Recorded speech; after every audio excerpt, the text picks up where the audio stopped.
beautiful photograph too you have there of the Oh, that one there? yeah. Oh, thank you. Yeah. Is that actually matted and everything? It is. Yeah, that's beautiful. I took that photo like I don't know, a couple of years ago, and it's got to be one of my favorites. I shot it on black and white film. Oh, okay, nice. On my Canon AE1. Yeah, I don't know how I got that one blade of grass in focus like that. That's really impressive. Something, the moon and the planets Aligned perfectly at that time. Perfectly. Yeah, it's beautifully placed too, man. Perfect. Captures it perfectly. Thank you. Thanks for being on my podcast, You're Colin. welcome. Thank you for having me on. I'm pretty nervous. Yeah. Well, don't be, because I don't know. I'm a goofball. You're a goofball. Yeah. We've been having some good conversations. It's not too many people that can break me down and open me up so easily, but you pretty much got me there. Oh, good. Well, you know what? You're a really good friend of mine. Thank you. You were a supporter of mine in the inception days of my YouTube channel. And yes. Actually, okay, so funny story. Back in March of last year, I was doing this like super gimmicky. I was trying to get more subscribers on my YouTube channel. And, I think I had like 75 at the time. So this goal was to get people to share the videos more and, like and comment, all that stuff, which, I don't know, you were doing, but just being one of my biggest fans. And with the reposting and everything. Yeah. So, but anyway, so everyone got like raffle tickets too. And you ended up winning one of the film cameras that I was raffling off. That was awesome. And first time winning something too. Was it? In a while, yeah. So I was happy about that. Oh, that's awesome. So where is that camera now? That camera is put up in Chicago, actually. I have it. I was thinking about in storage? Not even in storage. Actually, I took it out of my storage spot, which is actually just a dresser that I house a lot of my most personal items. So things that I feel mean something towards me, I put them all in one thing. And so I have it there. And I was actually thinking about asking my family, could they send it out? Because I want to use it. I think you called me out last time we were talking. And I was like, you know what? I am just letting it collect dust. I could use it. He gave me like 2 rolls of film I could use with this thing. And so maybe I could do something with it. But, man, I look at it as a trophy, honestly, and that's awesome. As inspiration. I'm honored to hear you say that. Thank you. Well, because it meant something to me to put it in the prize lineup, and then I was just hoping it was going to go to the right person who was going to appreciate it. But Man. Those cameras always have like a life of their own. Sometimes you find them like at a garage sale or in an attic. Like grandparent passes away, and it's like that's the camera that you had on outings when you were a kid, and suddenly you're taking photos on it. So there's something like really tangible about that. If you're doing photos like digitally, I don't think there's that same appreciation for what you just took. No, it's like completely different. Something lost in the ether. Oh, it was funny. I said and it went directly into the coffee mug. It was like a subwoofer almost. Shout out to Paradiso Coffee. We met before the podcast together. We were just talking about how that's like the social hub for getting things rolling. I mean, it's the perfect thing right there. They have a friend of mine just introduced me to a mocha with blackberry syrup. The coffee at Paradiso is already A1. So when you start adding these other additives, it just takes it to another level.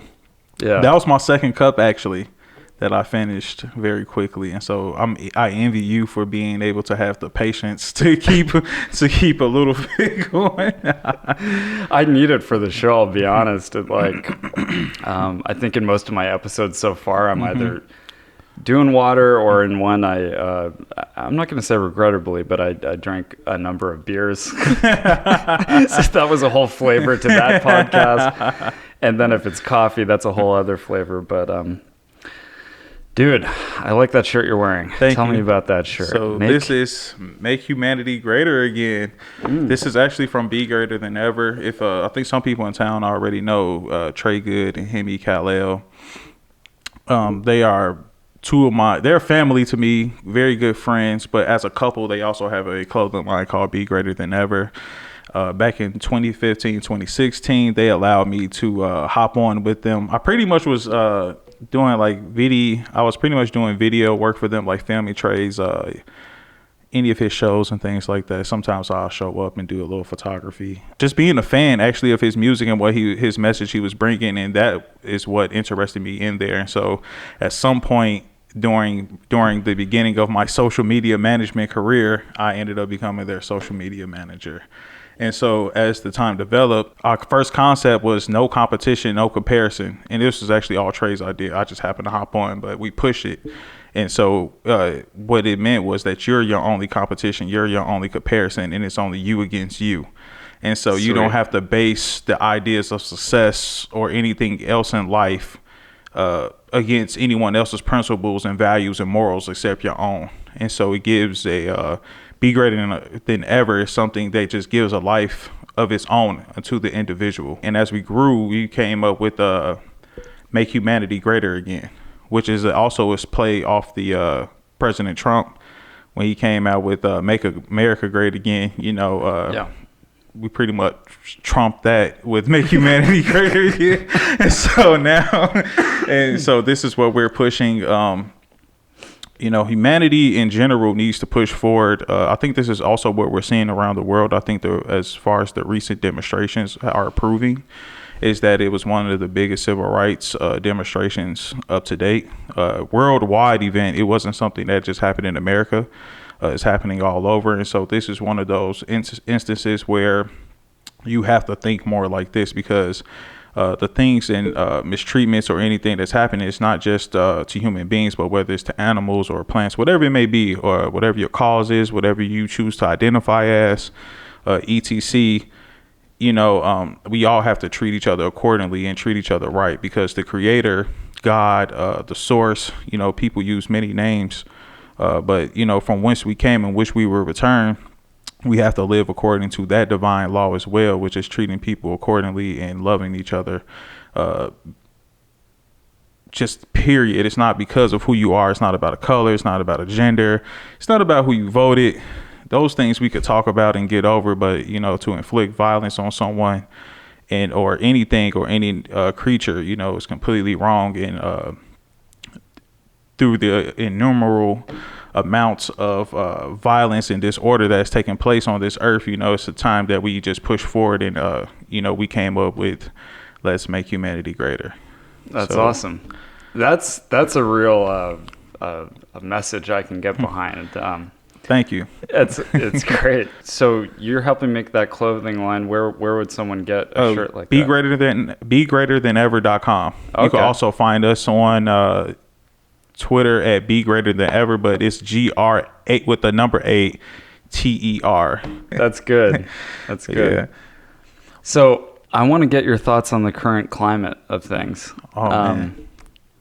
To give some context here, I had a lot of people say, "Hey, we'd like to have someone of color or a woman on your show," and I got to be really clear to my audience that is never going to be a qualifier for getting on the show. Yeah. Okay. Disclaimer. A little just disclaimer. All right. There's a lot of people talking and asking for that. What's going on? Is it weird? Is it? To me, it's not so much as weird. I guess I grew up in things like this, so I'm accustomed to the mistreatment of certain authorities or even other racial groups. This isn't something that's brand new to a lot of us. I think it's just the fact that it's being broadcasted in such a way, and the climate now is that everything that is broadcasted brings a certain importance along with it too, and people are also upset of being mistreated, oppressed in a huge way, in more than one way. Some people from other demographics don't believe that quote unquote black people are mistreated or oppressed, that they have it the same way as everyone else, which isn't totally true. I just feel like that black lives in the case don't really matter, even to people who seem to advocate things now. It's a long journey to go. I'm not saying that it won't happen, but I think it'll take so much reform, not just on a, it's going to take reform on a social and economical level and on a political level for it to be able to make a full change. Yeah, policy making and whatnot. Policy making, I also think just the term black itself goes back to the institution of slavery. And so if you continue to cling on to those terms, you pretty much, I feel like in a way it's like an allowance for people to treat you a certain type of way. Not saying that any human being deserves that. So I don't want anyone to take anything I'm saying wrong when I say this, but you have to look at words. Words are something that we use every day to communicate. You know, it means something, it has a meaning. They call it etymology, when you could look at the beginning of a word and see where it stems from and everything like that. And so, you know, black people essentially just don't exist anywhere in the world, or people of color. Colors exist, but not as far as a human family. And so you brought it up earlier, and I just want to make sure I heard you correctly. But Black Lives Matter, am I hearing that in some way that's isolating? Or I don't want to put words in your mouth. So, and what do you mean by isolating? You were talking about labeling people as black, and that's kind of part of the systemic problem. Oh, correct. Is that? Yes, that is what I'm saying. Okay. So yeah, when you say isolating, yes, totally. At least to my studies of history, and even where I come from, learning about like race and nationality and how it applies to families or nations and nationhood, you will never find, even to this day.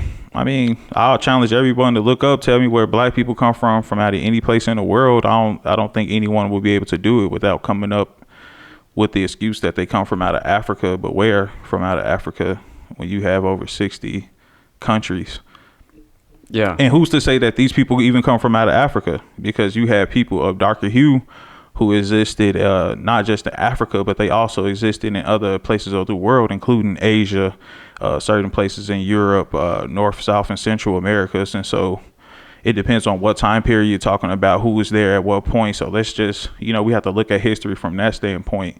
I also think that through slavery, it allowed such things like this to take place, to where you can mistreat someone due to mislabeling them. It's also, I feel like, as far as world travel and things like that went on at a certain point, when you are, I guess, in the way that the different European nations and at the time were moving, it was important to identify people according to what they identified them as, because you have settlers and people who just traveled all the time who would leave back, they had different writings and things like that. They would take down notes on the people they were observing when they went to different places, and they would compare them to different people if they seen similarities in certain groups of people and things like that. And so you have a lot of people who have been misnamed or misplaced due to European exploration and conquest.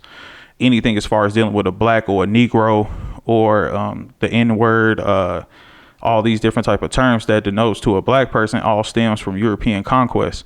And so that also begins with slavery. And so when you look at the illustrious history of anybody who comes from out of Africa, any of these nations, they come from a long, strong history, very illustrious history, because no one wants to talk about how a lot of the African nations had started universities and things like that way beyond and before, and still to this time, even when it was influenced by the Jewish religion, the Islamic religion, the Hindu religion, whatever it was. Schooling was always important throughout the time from these people, which they call primitive, or what Europeans would call primitive. And so I feel like just throughout this time, this is where we have come to. So imagine if you come from a place where you've taken so much from a person, as far as religion, education, customs, especially their God and language and mathematics, like all these things you take from them. You tell them that you force them to believe something else. You force them to believe they're inferior. Like I was watching Django the other day. That's one of my favorite movies. I said the same. You like that movie? Yeah, I do. I said the same thing actually before it got to a certain point, and I was just like, damn, this was reality, because I got family who's from Mississippi, and a lot of my family in America, they come from Mississippi. even though for a long time at a certain point they never had to be raised in slavery because of the amalgamation and stuff that took place. And so at least this is what I'm hearing from my uncles and things like that, and my grandmother. At a certain point, we didn't have to face any of those things because I guess our great the slave owner pretty much slept with one of our family members, and that's how everything's happened. But we didn't have to deal with the whole slavery thing. Our people own land and different things like that.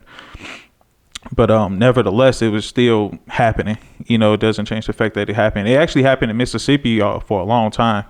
And so seeing something like Django, people might see it as just a movie, but that was something that was happening when you got groups of people who were traveling at any time of the day and night, chained and foot, neck and foot and chained and being beat and put in boxes, and people think it's all a game. But that stuff was just happening in the 50s. Like, people act like like we were getting hosed down in the 50s.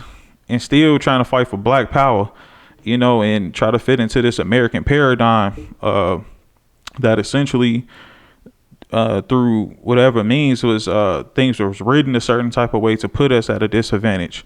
And so, like I say, I don't know, like the emotion when you say, how do you feel? There's so many things you could feel from that, especially because I don't identify as black. I don't identify as a black man. If anything, I'm American. But I also come from a strong Moorish heritage roots. And so I know about my cultural background throughout the ages and times and things like that, but also American history. So Africa and before history, this history. And, it's just like in any lineage of people that came here to America, they were proud because even when you have like Germans who came here, they became German Americans and they were happy to be Germans. And you got the Irish or the Japanese Americans or the Chinese Americans or the Nigerian Americans who come here, and they all are happy. And, you don't see any of these groups of people being slaughtered even to this day in such a mass way. Or also it's not being, if it is happening, why isn't it being shown? You know what I mean? Because so much is being shown these days. But, I guess all I'm saying is like, but look what's on TV, or look what's on your radio station, or look what's on your YouTube channels. And you see throughout the ages, it's only these groups of people. At all the other nationality groups that's here. Not saying that other nationality groups do not suffer the same thing, because around the world, I feel like slavery has taken place, all because of people allowing themselves to be mislabeled or staying away from the creed and principles of their forefathers and mothers. Slavery happens, but slavery didn't happen in such a way as it happened here. And I feel like these are the long-term effects. Excuse me if I'm everywhere too, but it just draws so many correlations in my mind because, like I say, just studying these is interesting because I feel like a lot of European Americans they only study a certain part of history, which is only their history, because that's the only thing you hear. Well, right now they're just studying Facebook. So now they're studying Facebook, which is horrible too, especially coming from a journalist background and things like that. I didn't know you're a journalist. Yeah, I went to school for media and communications. This was the whole reason why I went to school, because I wanted to do something. I'll just move that. Oh, thank you. I wanted to do something more. You're the best person or guest I've had so far talking directly into the microphone. I want to make sure it's not blowing out. Oh, okay. No, thank you, because as you can see, this is where I get it from. It's from good. That. It's really good. So, all right, sorry, we were talking about journalism. Oh, yeah, I got into it because I wanted to present more positive things about our image, or be able to talk about things like this. I think I do it in a lot of different ways, but I'm still trying to figure out my place and where I fit into this whole thing as far as education and promoting more knowledge about our history and things like that. And so that's what got me involved. But also, finding out about how to track your sources. So when you talk about Facebook and how people are going to Facebook to get their education, it's completely horrible. It's irresponsible, and people should do better and know better, because I wouldn't even really academically, people wouldn't even trust you if you came to them with a Wikipedia source. And so you have to come stronger than that, people, and you have to do better as far as educating yourselves and really looking for something, because I wouldn't trust nothing I see on Facebook, Twitter, YouTube, because those things could be easily influenced. We stay in the digital age. People have to understand. This was the whole thing about what the Russians and things they did, because they could easily just put out advertisement and push it out to our market easily with Facebook advertisement and different things like that. So now Facebook owns so much stuff, you're going to see that ad across an abundance of things, including Google. You know, it's just there. Like, let's just be real about it. One of the scariest things I think about being in this digital age is misinformation. Yeah. Even when it comes to the what's going on right now, you know, I remember when Trump got into office and you see all these white supremacist agendas being pushed on everything, you know, I don't find that accidental or anything like that, but I do believe that, you know, by being in this age, it makes it easier to push, but it also shows that people are open to pushing things like that as well. And so even when you think that, you know, your neighbor or somebody like that isn't like that, they're actually like that, you know, and it exists everywhere. You know, I think we were talking last time we talked a week or so ago, we were just talking about being prejudiced and things like that and how prejudice exists. Like, everyone is prejudiced. You have the way you look at someone or a group of people in a certain type of way, and then you begin to place all these notions on them, you know, without them knowing. And then, you know, I really feel like you place yourself so high above them that when you see them, even if you don't know them, you are, you know, you treat them a certain type of way. It's completely horrible. Ignorance, for one.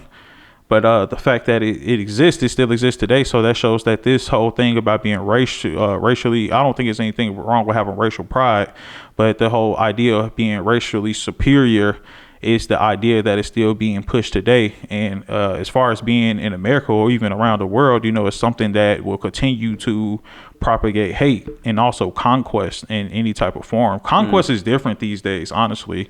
Conquest is happening through media, but I also think it's not a thing about I do believe it's a thing about one race ruling, but also getting people to think about the same ideals. Ideals are going to replace racial superiority, I feel, at some place at some time. It's going to have to, because people are going to look beyond their race in order to, because power, you know, we as human beings, I feel like we search for power in everything, or the power to control, and power is only an illusion. It only happens because it's being manipulated to act in such a way, and you know, in scientifically, I guess it just does something to make it manifest on such a level or in physical form that this is what we have now, is what you see before us, you know. Yeah. Does that make sense? It makes a lot of sense. Someone I really enjoy listening to a lot of is Sam Harris. Do you listen to him at all? No, who's that? What is it? He's a neuroscientist. I think he might hold a doctorate in something, and he's become a big public speaker. He's got a podcast called Waking Up, and he's just kind of, I would consider to be a brilliant man, very intellectual. He likes to approach most things very scientifically. He's got a very calm, centered voice. I describe him, and I actually think of you too in terms of the quality of your voice. Thank you. He's very vocal about identity politics and how it's kind of silly. Like, should we argue for more ginger-haired people in the workplace? If that doesn't sound absolutely ridiculous, you know. And so he's saying at some point in an idealistic future, we're not going to be basing our decisions on the color of our skin, the color of our hair, and so on and so forth. What do you think about that? That goes back into what I say, idealism was going to take over, because somebody's going to feed more into the idea than the people are going to get tired of fighting over race at some point. And color and all these different things, race and sex. Yeah. See, it's funny. Okay, I'm a white person, and a part of me is like, gosh, I don't want to talk about this topic of race because I personally believe I don't have racism in me. And I think a lot of people would say, okay, great, but that's your white privilege talking. Yep. And I'm willing to go there. I'm willing to listen and hear it. It's interesting to be born at a time like this where, okay, I have ancestors that had hands in all of this forming of the country. you know, it sucks because I don't want to be identified as those assholes, you know, from 200, 500 years ago. That's interesting that people say that, but that's Okay. Go ahead. Well, no. So what were you going to say? Now I was gonna say a lot of people who I talk to also don't want to identify with that, with the people from that or from your ancestors from that period. Yeah. It's like no, we're not like that, but we Yeah. want to look past that. You know, can't blame you for what goes on now, but I mean, in a sense, I guess it denies a certain responsibility. Well, I think people feel this is the main question I have for you. Actually, I think there's a lot of people listening on YouTube, probably of all different ethnicities and so on and so forth. What's the answer? That's a strong burden to place solely on you. Yep, it is. But a lot of people are wondering, like, how can we do a better job? How can we? Because, you know, if we want to be part of the movement, what do we do? You know, I think it's just all about educating yourself. You know, just, don't be afraid to answer those questions about am I racist or prejudiced or am I this? I mean, look at who's around you. Like, I mean, if you say you're not this type of person, look at the immediate group around you will show you the people you keep in your company, and it will tell you a lot about yourself. Yeah. So don't say I'm that person. I have quote unquote black friends or these type of friends, and then it's like with just one person. Yeah. It's like, well, you know as well as I do, you know, we find ourselves living here in Fairfield. Yeah. And I think it's awesome that we have as much of an international university as we do, because if that didn't exist, I don't even think someone told me the other day that like I was 92% white. Yeah. I don't know if that's probably true. I mean, yeah. I mean, so it's funny because growing up in this, that was generally speaking my exposure. And if I went, because I went to the MSAE for a while, which was like grade school, and then did a year at MUM. And so I would like to think that I got exposed to a lot of different walks of life and background. But then again, kids growing up saying, I don't know, Chicago, California, New York, very different experience, right? Yep, it is. Yeah. Yep. And it's interesting because being in Fairfield, as diverse it is, I feel like it also lacks a lot of culture. Only reason why I'm saying this is solely because there are not enough or people here don't really get involved unless you come from the MUM community, which is a gem amongst a lot of places that exist in the world, because I've had culture shock coming here and being around so many mixed and diverse people, because in Chicago's still segregated.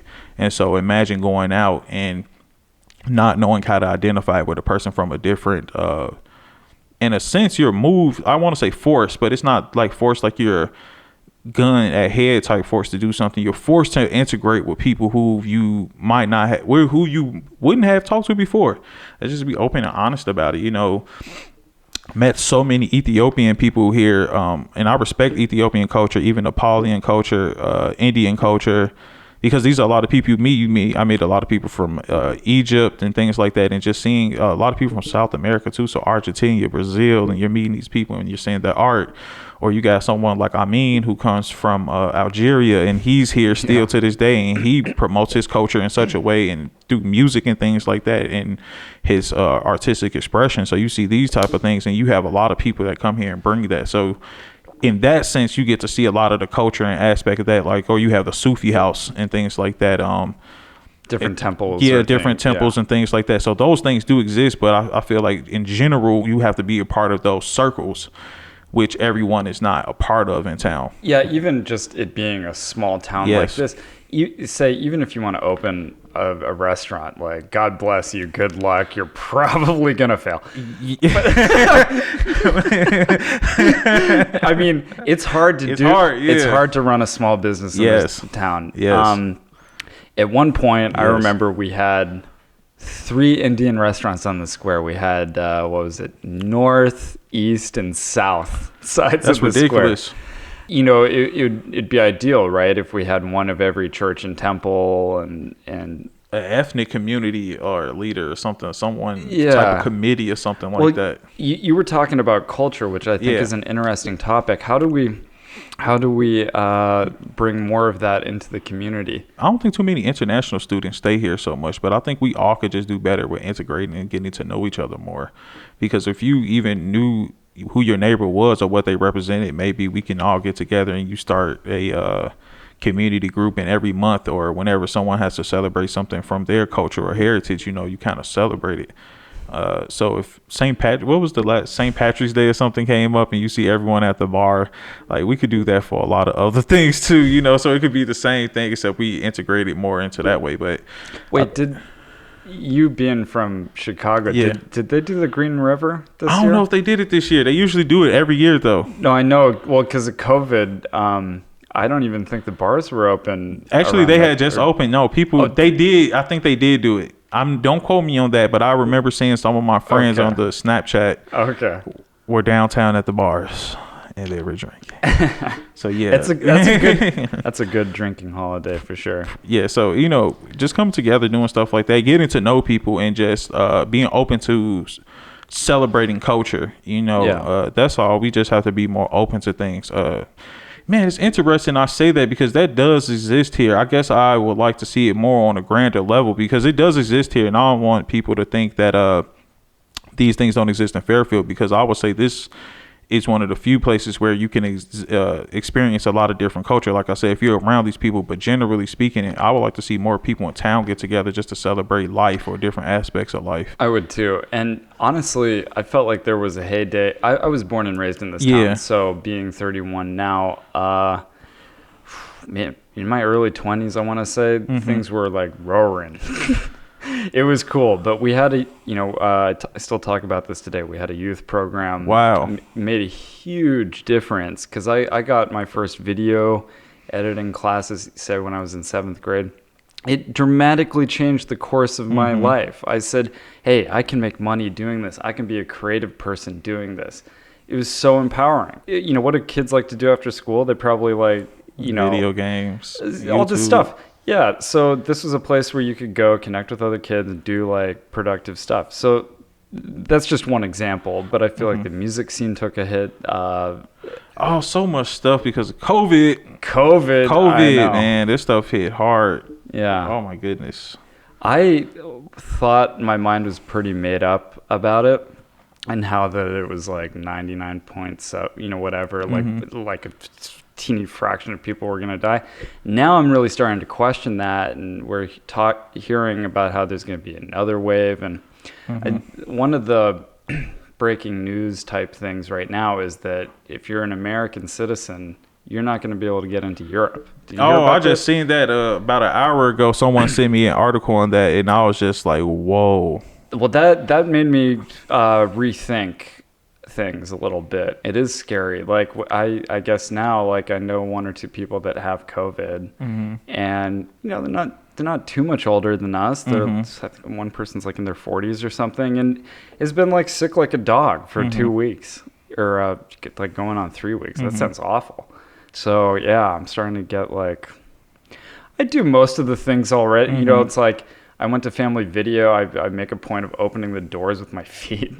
Oh man! And if I'm gonna rent a video, I'm just kind of looking around before I make my final ultimate decision. Yep, and then careful not to touch anything. And then when I get out, then I do a little hand sanitizer, wash my hands. Yeah. But I'll be honest, I'm not really wearing the mask right now. I am respecting the social distance thing. No one wants to see people get sick and die. Nobody wants to get sick and die. Yeah. But let's face it, people, that Rona is here. The flu is here. Yeah. Viruses actually take their course that way. And so whatever's going to happen, if it's something coming, I think that's where the mortality issue comes into play, but also being able to protect yourself. I think the first law of living is pretty much like self-preservation. At least this is how my uncle taught us. He was like, self-preservation is the number one rule. He's like, take care of yourself. Doesn't matter what anything else goes on, protect. And I think this is why people are reacting the way they're reacting in things too, because they want to preserve themselves and not get sick, because that's not a fun thing. But also seeing how people are dying from these type of things too. I don't know if the cases are they getting higher right now? Yeah, I mean, and technically I was like on the shit list. Damn, what do you mean? Like we're towards the bottom of most effective states Okay. in the country. Oh. Like apparently we're not doing such a good job or something. Honestly, I could say Iowa is definitely living differently because I've traveled around a bit. Well, I'll say mostly Fairfield is living differently. I guess I could say Iowa in general because I've traveled to Iowa City quite a bit too over the past couple of weeks. But in Chicago, everybody's mask on.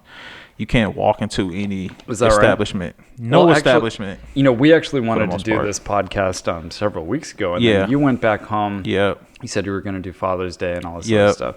I'd be curious to hear what Illinois and Chicago is doing right now. Like, what does that look like? They're recovering, I believe, the best way that they can because of all the rioting and looting and things that happened. And was that really apparent when you went out there? Man, I mean, a lot of stuff, like I say, I traveled around a couple of my past neighborhoods, my old neighborhoods, and a lot of things were closed up. I mean, things that should normally have access to. Imagine going to get money from the ATM machine and then you pull up and there's no ATM machine. It's like ripped out of the ground. Everything is gone. Or God, you want to go down the block to your favorite store. Sometimes your favorite store might be closed. I mean, things are functioning. Wait, so when you say closed, are we talking like shattered glass and stuff like that? Yeah. Some places are like that. A good majority of places, like, I mean, man, the people are angry. I guess it goes back into the whole racial thing again. Like, people are just angry, and you go through people don't understand what goes on in a lot of these neighborhoods. So when we talk small town, Fairfield used to having a youth program. Imagine, you say how that impacted you. So imagine if a youth program got stopped in the city. That's 10 times worse than what a small town would experience as far as having to control the attention of a bunch of youth, or people who parents work 2 or 3 jobs. One parent works 2 or 3 jobs just to get food, and you have siblings, and the only thing that's open is your local gas station, and it's no other jobs in it. Because truth be told, people don't know how it is. They go to Chicago, they see downtown, they think that's Chicago. You have to go to the south and west side to go see Chicago, east side. You got to go to these places, and if you don't go into the city, you'll never see it or understand. Because when you're in the city, mostly all they think you see is churches. So imagine if you're in the inner city, the only thing you're seeing is churches, liquor stores, and like, I guess in some places they call them bodegas and stuff like that, but it's like just gas stations every few couple blocks, local corner store that probably sells meat, your local groceries.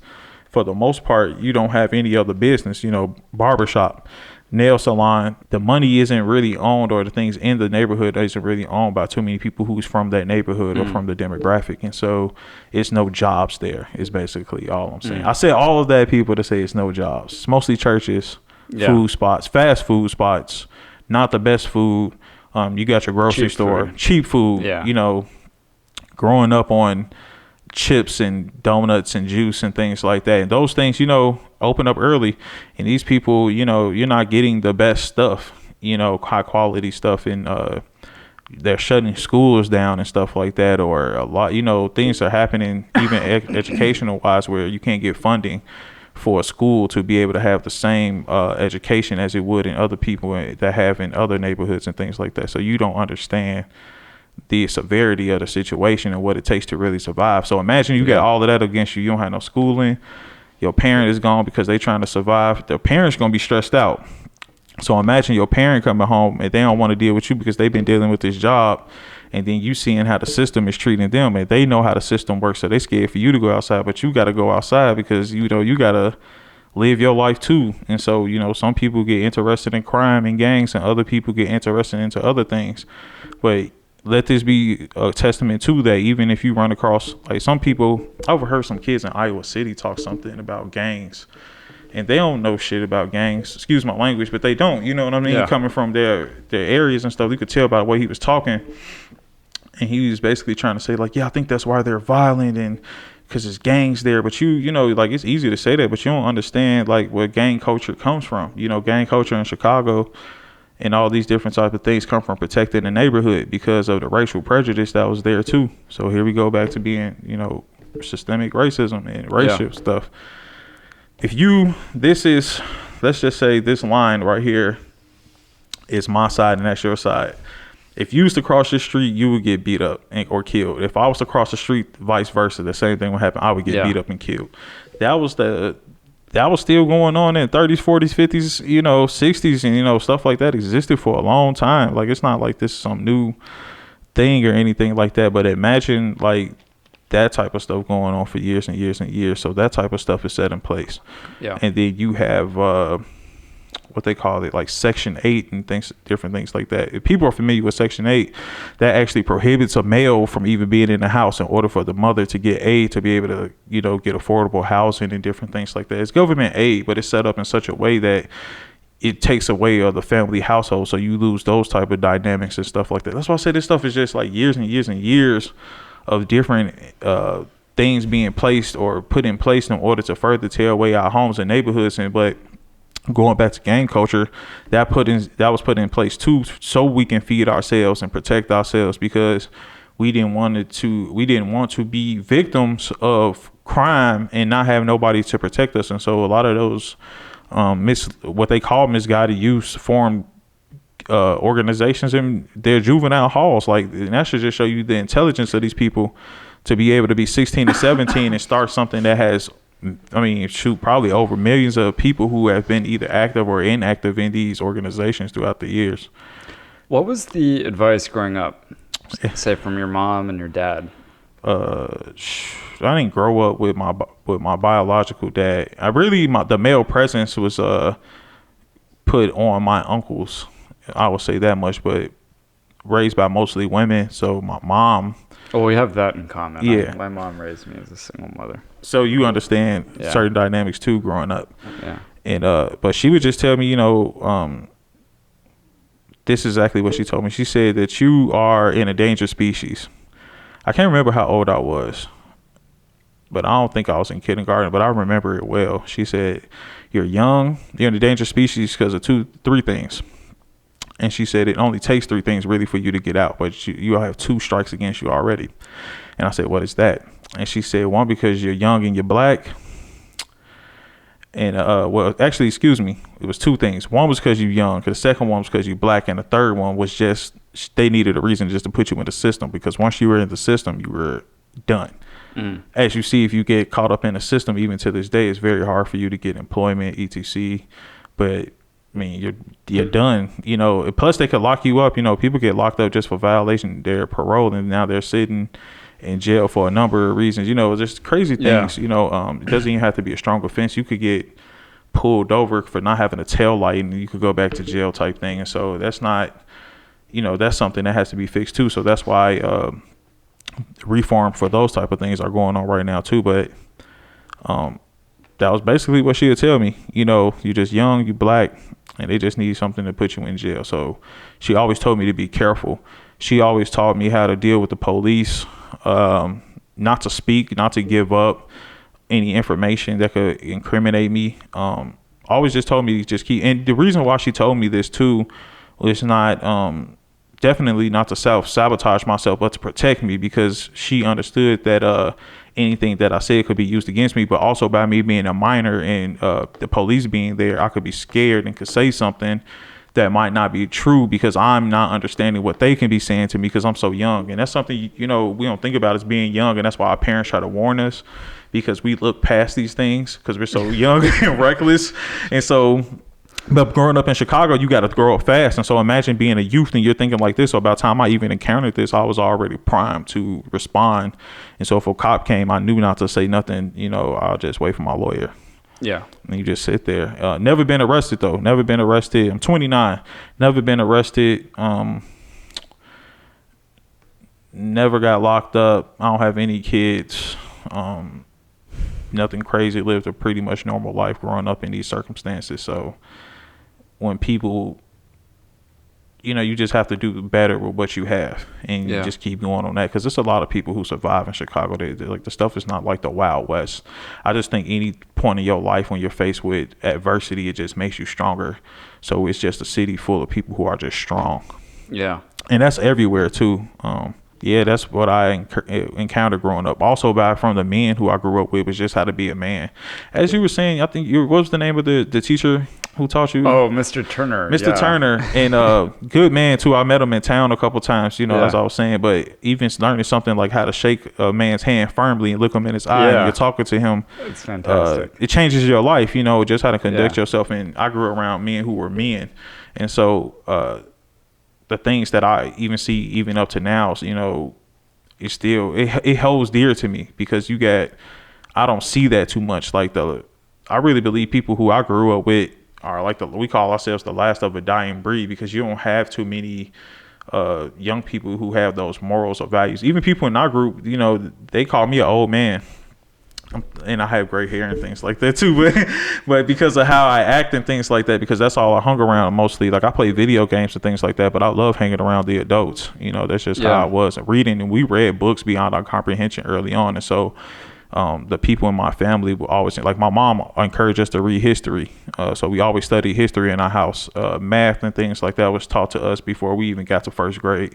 Tying shoes, etiquette, how to drink, how to go, just how to do things, how to live life accordingly. Like my people come from hardworking people background, like always worked hard, made things for themselves, educated, highly educated.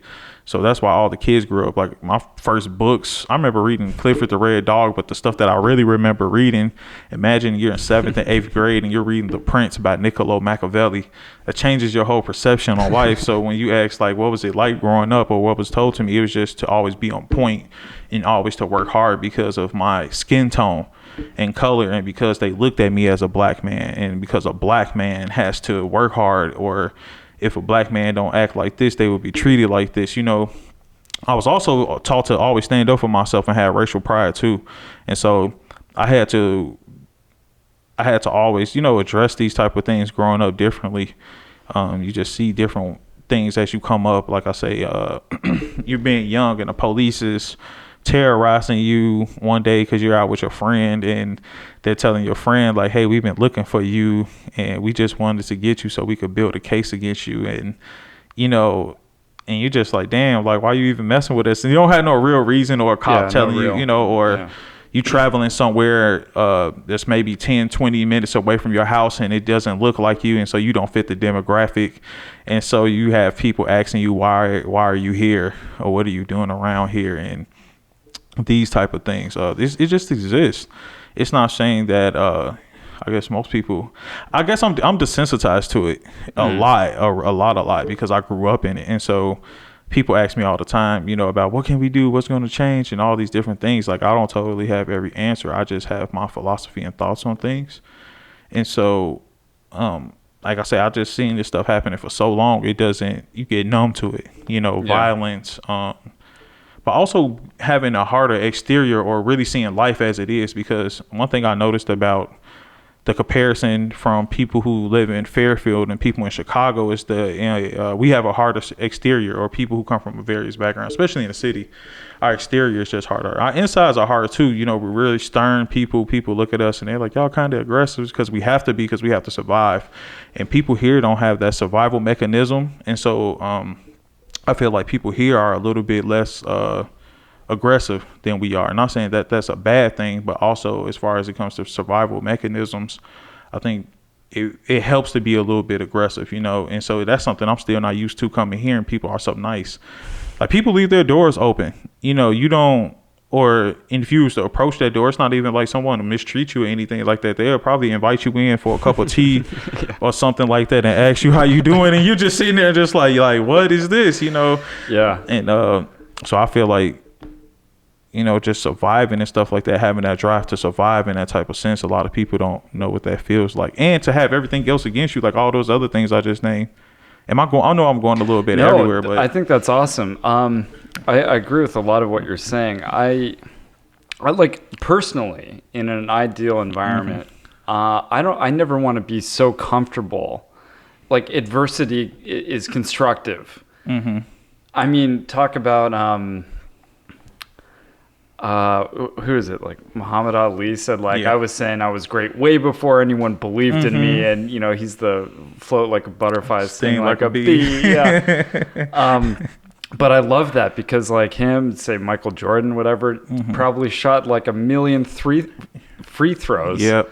to get where they, for every no that they encountered, they answered it with a yes. Yep. And then some, Yep. and that, like how they build swords, they hammer it down, man. they fold the steel, then they hammer it some more, then they fold the steel, and like, I don't know, a good katana or something, they do that like several thousand times by hand. I just think that's an awesome metaphor for life. We all come from these very unique backgrounds, different. I'm this, you're that. Everyone hails from this different experience, and we're all trying to do our best. Yeah. And hopefully helping each other get all the way there Where we need to be. Yeah.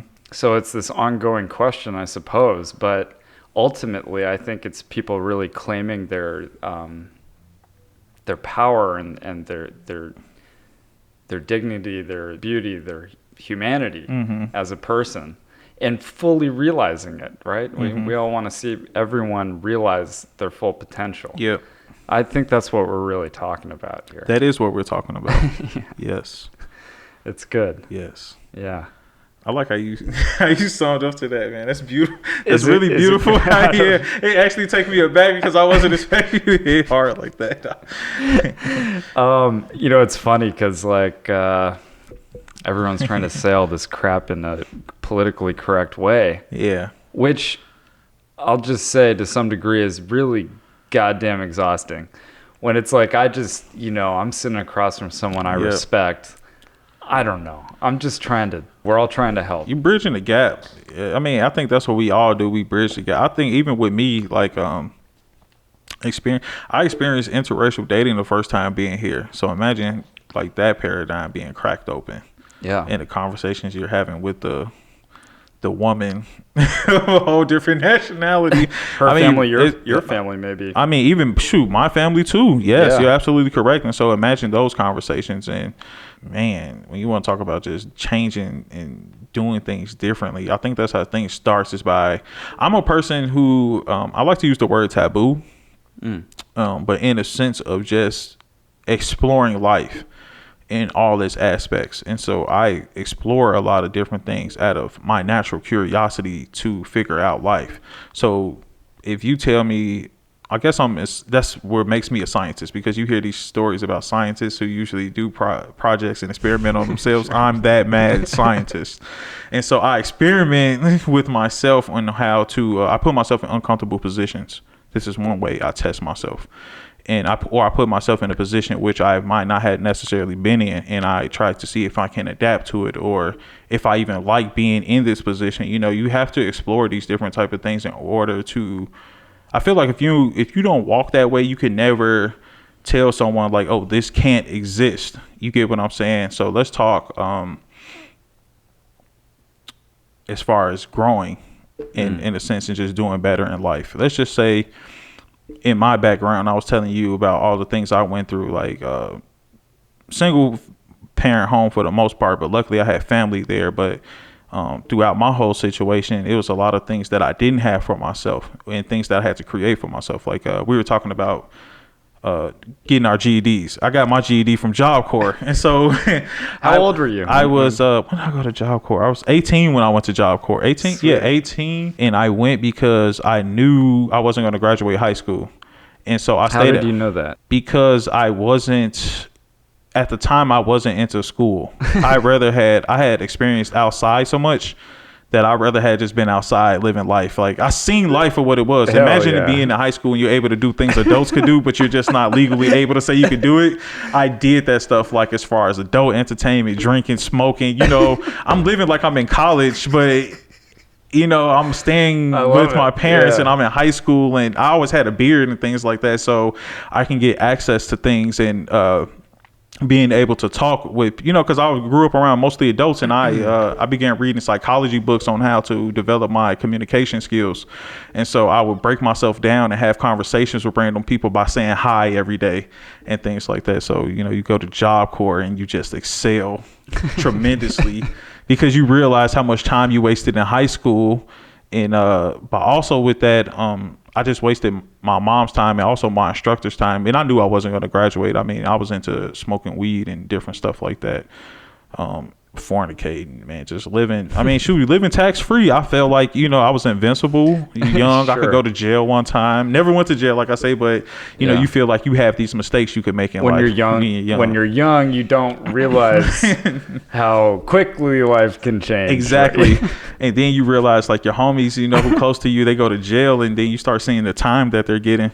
So imagine you get out of high school and you see all your homies and things like that go to jail, people you knew growing up, people you were very close with, share intimate moments with, and they're getting over 40 years. And you start counting on your hands all the time. That added up to all your friends who just got arrested from, I was supposed to graduate in 2000, what's that, 2009, because that's when I graduated. 2009. My class would have been 07. Yeah. So imagine from 2009 to 2010, so many of your friends that have been arrested. You could count over 100 years of time that each of them could be serving. Like, that changes your perception. Yeah. And so that just tell you, like, I hung out with everybody. That's why I say, coming up in those type of circumstances, you wouldn't know how that feels, or the type of love you would get from someone coming up in those conditions, because you feel a lot of love coming from them people, because they take care of you unconditionally. I mean, in such a way, you know. But once you see, I seen such a downside to it that it changed my perception. But also being around like older gangbangers or drug dealers and stuff like that, by hanging out with my older brother, I get to see a whole different side of life too. Because a lot of those people, if they was in my position, they're telling me. So imagine you with people who've been in it for years, and I'm talking about really down to this stuff, and they telling you to keep on doing what you're doing. Because like, I was never the type of, you know, gangbanger who listened to anyone. I was different, you know, like a lot of us was different. You know, we were really smart and intelligent, but we were just out and about doing our thing, you know. And a lot of people get, you know, I spent my time reading and doing different things. So I developed something a little bit different, you know, as far as arts and crafts and different things like that, where a lot of my friends just got real handy with ammunition and doing other things like robbing people and stuff like that. You know, they spend energy doing that. I like fighting and stuff like that. So I would go sometimes get into fights, you know, then you lose fights and you learn, you know, you go through all these different things. You get tired of going through that though, you know, especially growing up. And I think that's just the point where I reached. You've seen so many of these moments and you reflect and you're like, I don't never want to experience that again. But you also see how close you came to death a lot of times. I guess this is why I'm saying all of this, without summing up the whole experience. Yeah, I was going to say too that we were talking off camera. You described yourself as a jack of all trades. Yeah. And you have so many incredible skills, not the least of which is being, as you say, an entrepreneur. Yeah. Your social media marketing, you know, genius that you are. Try to be. That's what people call me. So, and I can only imagine, because say you come from this background, and at some point, did you have to make a conscious choice to separate in some ways, or decide that you were going to go into things, you know, in the way that you did, reading books, doing, you know? Job Corps changed my life. Did it? I cannot tell you and express enough how. Send your kids to Job Corps. Okay, some of you young folks who feel like you're not going to graduate high school, just drop out, go to Job Corps. Pick you up a trade. But I think the most important thing there, you learn how to live life as an adult, and they teach you responsibility. I learned a lot of responsibility being growing up in my family too, but you learn how to like really be responsible in Job Corps, because they place a lot of your whole time in Job Corps is your responsibility. Okay, because it's a free program. They're paying you to go to their institution. Through Job Corps, you learn how to be responsible, and they put so much responsibility on you that you have to be accountable for every single thing. And so by me being there, I excelled differently than I did in high school. In high school, I was a jock too, though. I played sports and stuff like that. It wasn't like I was a completely bad student. I just didn't apply myself the way I should have, because I didn't think education was important. It wasn't until I got to Job Corps or before I went there and I realized all my friends were going to college, and here I am stuck in my same spot, smoking cigarettes and chasing nothing in life. And then you want something different. So yeah, you know, it clicks in your head like, oh, I have to do something different. If I don't do anything different, then I'm going to be just like the rest of the people I see around here, or worse. You know, I didn't want to be a repeat of my condition. And so, and also you want to help out, you know, the people you're around and stuff like that. If you become a responsible person, you become a light for the people who are around there. So by me, it was a lot of things through me already being knowledgeable through reading and stuff like that. People look at me in that certain type of tone. Like I remember when one of my guys, I went to visit him in the county. He was just like, I wish I would have kept going to job fairs. So yeah, I was that guy who will also be out with all these different people in the late hours of the night doing whoever knows what. But we were smart. Like we went to job fairs and stuff like that. We tried to better ourselves because we knew if we didn't get out, we wouldn't be able to change our condition. If we couldn't change our condition, we couldn't help our people. And so it was that type of thing. It's also in the gang literature too, to do those type of things. You know, it's not to be reckless and stuff like that, but you know, things happen because of errors and everything. But nevertheless, just being responsible in Job Corps taught me that I had all these things in me this whole time. And if I would have just honed in and used this time and energy to do something constructive other than negative, I could have something more. And so by being there, I got in a lot of leadership positions. And so I began to be like on student, I was always into student government and government stuff all throughout my whole school career. So when I got there, it was like, oh, okay, I'm not in high school anymore. So now I'm in a different level of, you know, learning how governments work or things work internally and infrastructure and stuff like that. So being part of government, dorm government, student government, head of my class, I was in facilities maintenance, and that was basically construction, basic construction. So all the stuff you probably done in here as far as setting up running electric and setting up drywall and things like that, building tables and different things, learning how to hammer, how to screw, what type of skills. screws. Very good skills. I think every man and woman, if they want it, those are such good skills to have. Man. If you want a shelf in an extra shelf in your bathroom or closet, you better be able to know how to do that, or at least fix it up. Fix it up, yeah. If it's falling off the wall, something simple like that too, like these shelves and stuff like that. I think people don't understand because even from looking at this, you could turn all of these into cabinets, and I know exactly how you could do that just from looking at it because of the training I've had. Just like how you could look at a house, but you don't look at it from the outside. You look at it from the inside out. And so that's kind of, I don't know if that's how you look at it, but that's how I look at things. So. Yeah, once you get that, and actually you have more formal training in that department than I do, because I just kind of pieced it together over years. I'm sure I'm doing things wrong to some degree, but as long as I love the work and it's beautiful and functional by the end, I'm a happy camper. So. Passion. So now you want to talk about what else happened in Job Corps. Passion. I realized I had a passion for just assisting people, I guess, in that type of sense. A lot by me taking that leadership role, I always had people had access to me, and so I had to answer a lot of questions, but also staff expected me to act a certain type of way and things like that. So when you have all these things on you, you begin to act differently. Because when we first got in the Job Corps, it's me and a group of my friends. We got here and we were totally against it. We're like, we're going to separate. We're going to do everything against the rules. Completely wild out type thing. And what we ended up doing was, though, I think after some time, we realized, like, man, maybe we got it all wrong. Maybe we should figure out how the system is ran. That way we can serve better, or we could do whatever we're supposed to do here better without giving it so much resistance. Because like I said, we're coming from a mentality of like, we're gonna, we just young, you want to do whatever you want to do, but then you realize how things work in the world, and this is what Job Corps gives you, because they teach you about taxes, how to be responsible, getting up, because it's a roll call every day. So every morning at 6 a.m. you have to get up for roll call. The residential advisor come through and they'll say, hey, who's all in the room. They check you off and they go about their business. You can stay sleepy if you want, but it's usually to get people up, because breakfast is maybe an hour later. You go to breakfast and then you get up for the work day.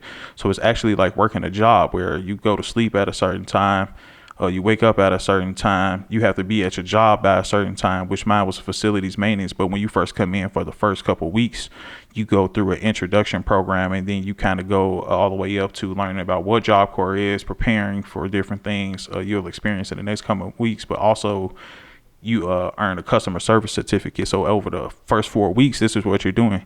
And then you also like take different tests. So if you got a test out for the GED or something like that, whether it's math or science, whatever they had, you'll test out for it. You go take your GED after the month you're there, and then you get your results and stuff like that, and you move on to your trade. And so basically every day you had something to do. It was basically teaching you how to structure your life in order to be more productive. And so if you need help with resume workshop, they had things there for you to learn how to write a resume. Like I say, I think one thing I missed that I really should have appreciated was the whole thing with taxes. and learning how to do IRS stuff. I never got that education. God, I needed it. Still need it. Young folks, find out about these taxes ASAP. Yeah. And get accustomed to filling out these different forms and things like that. I should have taken more time to do that. Regret it till this day out of everything I learned there, because that could have helped me in the long run. Yeah. But I learned other things, like I say, just social skills, just being responsible for things, leading groups, having to be accountable for other people. Just you learn so much there that I excelled in such a way. I knew I could take that back into the world and I'll do fine. So I made a mistake in Job Corps too, being young, got kicked out, fighting. And so it was like, I'm still young, I'm still learning. But once I was out though, I knew I had what it took to continue to excel. And I didn't have to carry on and just be upset about what I had did and everything. Cause I was down on myself too. I was really upset cause I was getting ready to graduate and I was going to go to New York for overhead line construction. And so I was going to go work on like light poles, telephone poles, and different things like that, and really step the game up. I could have been an electrician or anything right now, like seriously. Yeah. And creative fate would have it that was not my calling. And so I left there, went back to my neighborhood, roamed around for a couple months and realized that my nieces and nephews were going back to school. Like I say, my friends who were in college, I had friends who were in college, y'all. They were going back to college. But then I also had friends who had gotten kicked out of school. And so when you want to say like what got me more influence was seeing those people come back who wasted their parents' money. I didn't have to waste none of my parents' money because I went to Job Corps, which was free. So that was at my own leisure. But I wasted time by not fulfilling my obligation entirely, because even though I got like forklift license and stuff in Job Corps and all these other things, I still should have went and got that advanced training. I should have been in New York. You know what I mean? So it's like, all right, I got to follow through because I'm just like, my friends who coming back, I can't keep failing. I ended up getting a job at Jamba Juice, but while I was working at Jamba Juice, a friend of mine who I consider a brother introduced me to, he was going to the Illinois School of Health Careers, and his sister worked there as an admissions counselor. And so by me realizing like, all right, August is coming up, that means people are starting to go back to school.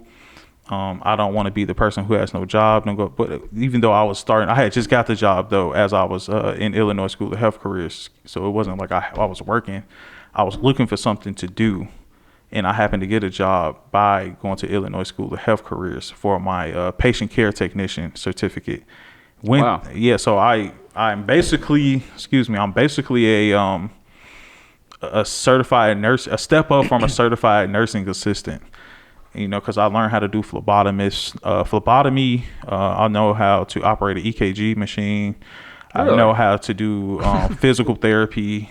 I also know how to work as a certified nursing aide. And so I have all these skills all in one. And that's what I went to school for, graduated and everything. But healthcare it takes a special individual to work healthcare. I will totally say this. And my mom was a healthcare worker for a long time, and my aunt was sick for a long time. That's also why I went too, because I realized that I had people in my family who were older and they were prone to get sicker more. And so seeing that also, and then you just out and about and you see how people are. So I just wanted to be an aid if anything was to ever happen. But then you realize like, man, it's the passion. I didn't have a passion for it. I liked doing it, but I didn't have a passion for it. So I just kept going, left that alone, went and worked in at Jiffy Lube and actually became a lower base specialist. So anything like as far as changing differentials and stuff like that, I learned how to do. Course, changing oil and basic stuff you could do with a car, changing tires, rotating These tires. Are all good skills you could have. I have a question for you. I'm always kind of curious. How did you find Fairfield of all places? Oh, Fairfield. Okay, so yeah, that sums it up right there. So Jiffy Lube, you get tired of working at Jiffy Lube, right, people? Then you talk to a friend one day. And your friend says, because, like I say, even though you have people, we all come from these different backgrounds, like we're very intelligent people. So, you got friends who come from the same background as you. They end up in a place like this, right? And you say, hey, man, I just need to get out. They say, hey, dude, it's this school down here and they teach, they teach meditation, man. You should come check it out. And, you're asking someone, can you describe this place to me? And second time in life, I heard this, because the first time I ever heard someone say this was in Job Corps about my cousin, and the second time was by my friend. And the answer was, when you ask someone to describe something, they say you just have to see it for yourself.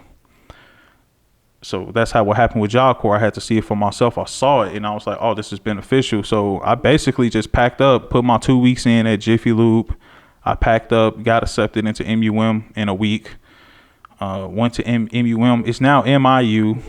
So I went to. It's still an adjustment for me too. Like, all right, because they've already done the switch like twice. Yeah. All right.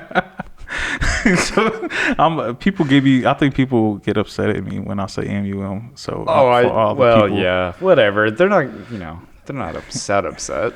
Yeah, exactly. But you get those, it's MIU now. It's like, okay. All right. Yep. But I don't know if it's a compliment or not, but I said it over the weekend where you even responded to it where I was just saying I feel like Fairfield is my purgatory. And when I leave here, I feel like it's part of my suffering. And I say that sarcastically saying because Fairfield is like a drug for me. It's like one of those things, and people who know me here know this. I leave all the time, and they're like, "Oh, you said you're gonna leave. You wasn't coming back last time." But it transformed me. This was part of the other part of helping me perfect myself. Was coming to Fairfield and further perfecting myself. It has a lot to do with Fairfield because I've been in Fairfield for on and off 5 years. So since 2015 up to now, this is my life. Yeah. A lot of my friends or people I consider friends and family are here, including yourself. So you just meet people here and you get stuck. Definitely that I guess that indestructible piece of glue in my life. I don't know what it is about Fairfield that keeps me here, honestly. And I will always say it's the people, but I think it's something else that keeps me here. Despite my love-hate relationship I have with the town and things like that. But Fairfield treats me good. People always ask me back home, like, why do you go back? Or when I try to invite them here, they say, why? I mean, I just get treated good. Yeah. And I can honestly say that the people here treat me really good. That's awesome. And so thank you, Fairfield, for the past 5 years.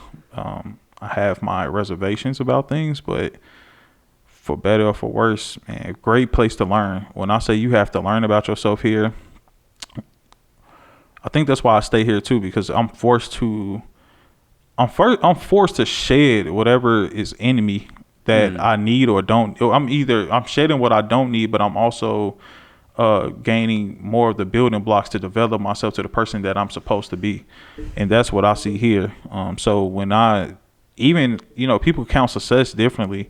So I look at it as far as me growing up, every part of me changing who I was is a successful attempt into developing myself. I actually, in the past year or so, I think I've been more happier than I ever been in my whole life. Just existing here in Fairfield and just living, like, not really having. I'm so used to the city life, and I'm used to hustling and bustling, but just being able to slow down finally and exploring life how I want to explore it. Because I was here throughout most of my time being here. I was in a relationship. And so just, finding out, when you leave a person, you find out a lot about yourself. Or when a person, the codependency things. When you don't have to be so codependent, you finally figure out who you are on your own. It changes your perspective too. So I went through all this stuff with a person. And I learned from a lot of those things. And so now it's time to learn and heal from those things. And you just progress, and I feel like Fairfield is it's the plane. Okay. And on this plane, I'm building myself up with these chisels and these hammers and all these different, the bevels and all these different type of tools to help me build myself up to be the person I'm supposed to be. And so, I think Fairfield is one of the best things that could have probably it has happened to me, because there's no other experience that I've experienced in this life. Wow. As far as I can say right now, it's been so transformative. Like, because I would want people to come here. If my mom didn't want to deal with winters, I would encourage her to come here. Perfect place for her to be. It's not too big. Everything is right here and there. Good food. She could go get organics, like stuff like that. You learn about. I learned that in Job Corps, but coming here and seeing the place, people didn't have microwaves when I first got here. Like, I think I only know a couple people who still have microwaves in their house or something like that. It's very rare. And I never grew up with a microwave. I thought this was some alchemy that you see. Yeah, it's so funny. Yeah, my mom refused to. I did not grow up with TV, traditional TV. That was a no-no. And of course, at our age, we didn't grow up with iPads. That stuff didn't exist yet. But it's funny, kids growing up today, it's quite a different story. Completely. Yeah. So I'm just weird. I don't know. I guess I'm saying all this too just to say you get to reflect more when you're here. Yeah, there is something magical about this place. I relate to it too as being also a purgatory. Yep. There is some love-hate dynamic where sometimes you're just like, holy shit, get me the hell out of here. Even if it's just up to Iowa City, which is about an hour's drive, just clear the head a little bit, listen to some music. But these are interesting times that we're living in. I wonder if more people wouldn't be curious to come to Fairfield and visit, kind of trade the hustle and bustle for something a little bit more quiet. I think it's possible. Chill. Maybe. But you know what? Going the other direction too, going to a bigger city, maybe that's where it's at for some people. I don't know. That's what I want to do. But I also feel like Fairfield could be, I'll share this with everybody too. I feel like Fairfield could be one of those places that is big on like agriculture, science, business, and arts. Still to this day, I think it can. I don't know. Fairfield. I mean, it has that. It has an abundance of talent here. I mean, you yourself, basically a self-taught carpenter. Like, dude, you did a good job. Like, y'all should see the studio. For it to be handmade, it's very professional looking. Like the decor and everything that's around, how organized and everything is. Looks legit to me, so you got all these talented people that comes through Fairfield, and this is basically what built the town to what it be, because like you say, at one point it wasn't like this. So imagine if Maharshi never came through here, like what would this town be? The fact that he came, the fact that he came here helped develop the town. So I feel like, and let's look at it from a historical standpoint too. Societies throughout many years have traversed the lands. You find a place where you don't want to be anymore, and then you're just like, you know what, I'm just gonna leave. You leave, you find somebody, you mate with them, and now you got a whole nother set of people that exist, and then those people procreate, and then you grow, and this is how nations are born, right? It's the same way here, in the United States. The world is so interesting because we don't look at it from that perspective, but that's all it is. It's like we come from, each of our family is their own clan or their own nation, and we uproot, and some of us uproot, and we go find different places, and we migrate, and we set up here, and we say, this is where we're going to set our roots, and now your roots are grown here, and you move around. Like, that's Fairfield. I feel like it's the place where some people come here and they become deeply rooted, and they set up their roots here, and these roots have grown to be what they become today. It just needed a new set. It's fertile land. It just needs more seeds to be planted within it for it to, I feel like, fully flourish the way that it should be. Because Fairfield, man, I feel like people miss out on small towns in this sense. I was even thinking, like, if I don't get into a city, I might find another small town to move to. Just a place where you could bond with people, but it's also appeasing to the spirit, your soul, and just to have, for city folks, ride in the country. Once you ride in the country after a certain amount of time and you're cruising along and you don't got to worry about 12 and none of these other things, people bothering you, anything. I mean, have y'all seen the stars out here? I mean, and the lightning bugs. The lightning bugs. Dude. Yeah, I met people who never seen lightning bugs here, and they say, "What are those things glowing?" You forget that the things that exist in the Midwest, that you might not be able to appreciate being in the city. And such a beautiful place, dude. Fairfield is definitely it. If it wasn't for Fairfield, I don't think I would have ever got into social media marketing either, or learning more about my health, or even meditating. Really getting into meditation and things like that with TM. Those type of things, even though I'm not a TM advocate, but yeah.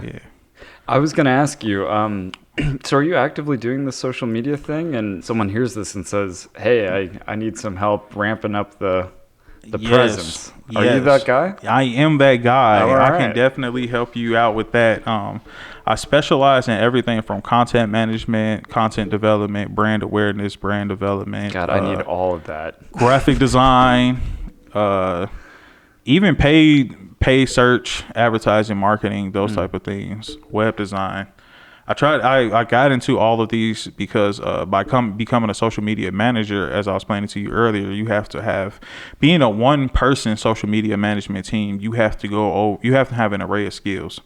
Hence, this is where the passion came, and this is where I am now with my life and everything. Social media management was just something where I was able to communicate, but also I can also create something, with the whole journalism background, like things like this, like being able to work on a Good and Fresh podcast with Trey and Hemi and Chuck. That's all part of Be Greater Than Ever. I still get to use these type of skills. It's content development. We all choose to do that, and working with people to create these type of things is something that I really like, or seeing something come from wherever stage it may be, but to just see it grow into something that it's supposed to be is something that I really enjoy doing, and that's what got me into this. I believe that their message really at Be Greater Than Ever, and they hired me to become the social media management. So I developed a host of skills in order to better help promote their brand or our brand, and to be able to help other people. So yes, that's great. Well, so hopefully we'll have something to link in the description below. I'm redesigning my website right now, so I can have everything on there from portfolio. I have a couple of different portfolios because I also do a little bit of photography. Like I say, you have the video stuff on there. I do graphic design, so I have graphic design, and then I'll also have a link on there to link you all with how to connect with me if you want to get your social media optimized and different things like that. Awesome. You can follow me on Instagram at C.EL147. It means sale 147. My name is Colin Faulkner L, so I like to use sale as my tag. And so C.EL147 on Instagram. Also follow my art page, which is at Lords Graphics, LORDS Graphics. That's also on Instagram.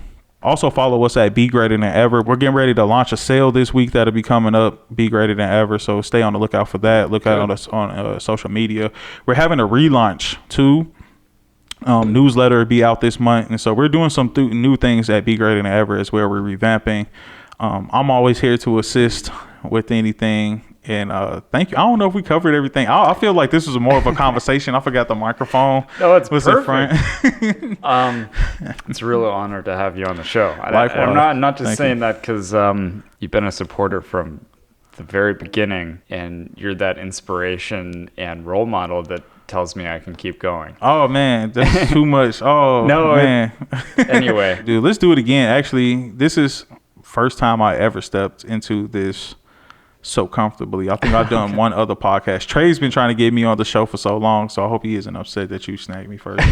But thanks, Luke. Y'all support the Steng Show on YouTube. Come on, y'all. Like, coming together community. Actually, you have a lot of good comments, dude. I've seen a lot of people. They love your show and what you're doing, man. So good. Shout out to you and your inspiration for just doing this, man. So thank you. Thank you. All right. Well, bye, everybody. Peace, everyone.